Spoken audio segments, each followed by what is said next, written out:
नमस्कार सबैमा। आज पनि हामी एउटा नयाँ भिडियो लिएर उपस्थित भइसकेका छौँ। यो भिडियो विशेष गरी म हरेक दिन भन्ने गर्छु, लोकसेवा शिक्षक सेवा जस्ता प्रतियोगितात्मक परीक्षाको तयारी गर्दै रहनुभएकाहरूका लागि एकदमै महत्त्वपूर्ण भिडियो हुन सक्छ। यसमा हामी प्रश्नोत्तर सवाल जवाफ गर्ने गर्दछौँ र आजको यो भिडियोमा हामी नेपालको इतिहास सम्बन्धी विविध विषयवस्तुहरूको प्रश्नोत्तर गर्नेछौँ। सो आशा छ यो भिडियोले तपाईलाई केही न केही हेल्प मिल्नेछ भन्दै आजको भिडियो हामी सुरु गर्न गइरहेका छौँ पहिलो प्रश्नबाट। ल, पहिलो प्रश्नले भन्छ, कुन राजाले तलेजु भवानीसँग पासा खेल्दथे? प्रतापमल। नहीं। गलत जवाफ। यसको सही जवाफ हो जगज्योति मल्ल। त्यस्तै गरी अर्को प्रश्न रहेको छ, कुन मल्ल राजालाई नेपालेश्वर भनिन्छ? खोइ कहना क्या चाह रहे हैं भाई आप? के थाहा भएन। यसको सही जवाफ हो श्रीनिवास मल्ल। त्यस्तै गरी अर्को प्रश्नतर्फ लागौँ, नेपालमा कुन राजाको पालादेखि लाल मोहर लगाउने चलन चलेको हो? यो भनेको पृथ्वीनारायण शाह। हामी सबैलाई थाहा भएको पृथ्वीनारायण शाह। त्यस्तै गरी अर्को प्रश्न रहेको छ, पशुपतिनाथ अगाडिको पित्तलको ठुलो बसाएको मूर्ति कसले स्थापना गर्न लगाएका हुन्? जगतजङ। जगतजङ, एकदमै सही जवाफ। त्यस्तै गरी अर्को प्रश्न रहेको छ, गोदावरीमा 12 वर्षे मेला लाग्ने चलन कसले चलाएका हुन्? खोइ यसको सही जवाफ हो निमिषले। त्यस्तै गरी अर्को प्रश्न रहेको छ, काठमाडौँका 3 सहरमध्ये सबैभन्दा पुरानो सहर कुन हो? यो भनेको भक्तपुर। भक्तपुर, एकदमै सही जवाफ, भक्तपुर नै हो। त्यस्तै गरी अर्को प्रश्नतर्फ लागौँ। यो प्रश्नले भन्छ, काष्ठमण्डप बनाउने व्यक्तिको नाम के हो? विशेष। क्या चाह रहे हैं भाई आप? विशेष त होइन, विशेत चाहिँ हो है, विशेत। त्यस्तै गरी अर्को प्रश्न रहेको छ, कुमारी बनाई पूजा गर्ने चलन कसले चलाएका हुन्? गुणकामदेव हो यसको एन्सर, गुणकामदेव। यसको सही जवाफ हो गुणकामदेव है त। त्यस्तै गरी अर्को प्रश्न रहेको छ, पशुपतिनाथलाई पञ्चामृतले नुहाउने चलन कसले चलाएका हुन्? यो भनेको पृथ्वीनारायण शाह। नारायण शाह, एकदमै सही जवाफ। त्यस्तै गरी अर्को प्रश्न रहेको छ, गोर्खा राज्यबाट नुवाकोटमाथि पहिलो आक्रमण कहिले भएको थियो? 1784 नहीं। मा। 1784 मा, एकदमै गलत जवाफ हो यो। यसको सही जवाफ हो 1794 सालमा। ल, त्यसै गरी अर्को प्रश्न रहेको छ, नेपालको पहिलो राजनीतिक दलको रूपमा प्रजा परिषदको स्थापना कहिले भएको थियो? 1993 जेठ 20।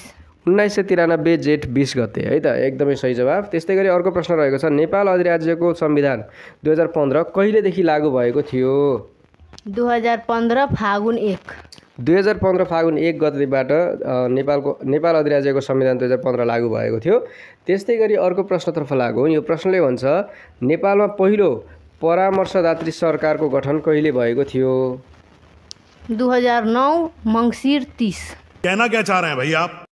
गलत जवाफ। यसको सही जवाफ हो 2009 श्रावण 30 गते है त, श्रावण 30 गते हो। त्यस्तै गरी अर्को प्रश्न रहेको छ, नेपालमा निर्दलीय पञ्चायतको प्रादुर्भाव कहिले भएको थियो?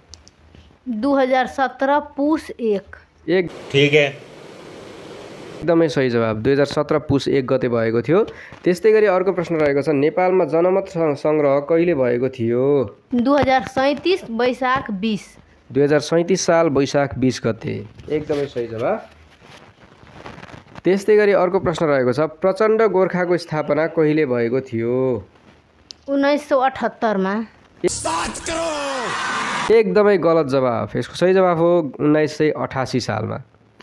त्यस्तै गरी अर्को प्रश्न रहेको छ, जनआन्दोलन 2 कति दिनसम्म चलेको थियो? 19 दिनसम्म। 19 दिनसम्म चलेको थियो, एकदमै सही जवाफ। त्यस्तै गरी अर्को प्रश्न रहेको छ, 62 हरण कहिले घोषणा भएको थियो? 1862 मा। 1862 मा, त्यही भएर यसलाई चाहिँ 62 हरण भनिन्छ। त्यस्तै गरी अर्को प्रश्न रहेको छ, पृथ्वीनारायण शाहको हातमा गोरखनाथ बाबाले के हालिदिएका थिए? त्यो भनेको दही। दही, एकदमै बात तो सही है। सही जवाफ, दही हालिदिएका थिए। त्यस्तै गरी अर्को प्रश्न रहेको छ, जङ्गबहादुर राणा कहाँ जन्मेका थिए? खोइ गोर्खामा, गोर्खाको बोर्लाङ भन्ने ठाउँमा जन्मेका थिए क्या। त्यस्तै गरी अर्को प्रश्न रहेको छ, अलौ पर्व कहिले भएको थियो? 1904 मङ्सिरमा। कहना क्या चाह रहे हैं भाई आप? 1904 श्रावणमा चाहिँ है, मङ्सिरमा होइन, श्रावण। त्यस्तै गरी अर्को प्रश्न रहेको छ, 1990 को महाभूकम्प कुन महिना कति गते गएको थियो? माघ 2 गते दिनको 2 बजे। एकदमै सही जवाब। माघ 2 गते दिनको 2 बजे गएको थियो। त्यस्तै गरी अर्को प्रश्न रहेको छ, दशरथ चन्द्र गङ्गालाललाई 1997 माघ 14 गते कहाँ झुन्ड्याएर गोली हानी मारिएको थियो? खोइ यो थाहा भएन। यसको सही जवाब हो विष्णुमती र माछाकोटीको दोभानमा। विष्णुमती र माछाकोटीको दोभानमा मारिएको थियो। त्यस्तै गरी अर्को प्रश्न रहेको छ, राणाकालमा टङ्कर प्रसादलाई समातेर पनि किन मारिएन? ब्राह्मणको छोरा भएकोले। एकदमै सही जवाब। ब्राह्मणको छोरा भएकोले मारिएन। त्यस्तै गरी अर्को प्रश्न रहेको छ, नेपाल महिला सङ्घको स्थापना कहिले भएको थियो? यो भनेको 2004 श्रावण 22। 2004 श्रावण 22 गते भएको थियो। त्यस्तै गरी अर्को प्रश्न रहेको छ, पृथ्वीनारायण शाहभन्दा पहिले गोर्खामा कतिजना शाहवंशीय राजाहरूले राज्य गरेका थिए? 10 जना। 10 जना। एकदमै सही जवाब। 10 जनाले शासन गरेका थिए। त्यस्तै गरी अर्को प्रश्न रहेको छ, पृथ्वीनारायण शाहको शासनकालमा राज्यको आम्दानीका रूपमा राजपरिवारका लागि उठाइने करलाई के भनिन्थ्यो? बलक।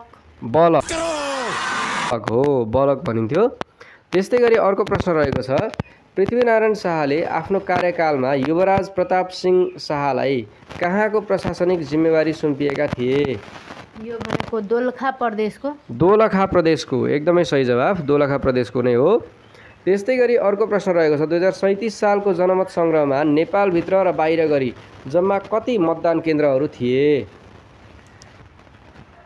10,025। 10,025 मतदान केन्द्रहरू थिए। एकदमै सही जवाब। त्यस्तै गरी अर्को प्रश्न रहेको छ, पृथ्वीनारायण शाह विरुद्ध लडाईँ गर्न जयप्रकाश मल्लको सहायताका लागि आएको अङ्ग्रेज फौजको सेनानायक को थिए? किनलक। किनलक। एकदमै सही जवाब। किनलक नै थिए। त्यस्तै गरी अर्को प्रश्न रहेको छ, चन्द्र शमशेरले कमारा कमारीलाई मुक्त गर्न कति रुपैयाँ खर्च गरेका थिए? 37 लाख। 37 लाख। एकदमै सही जवाब।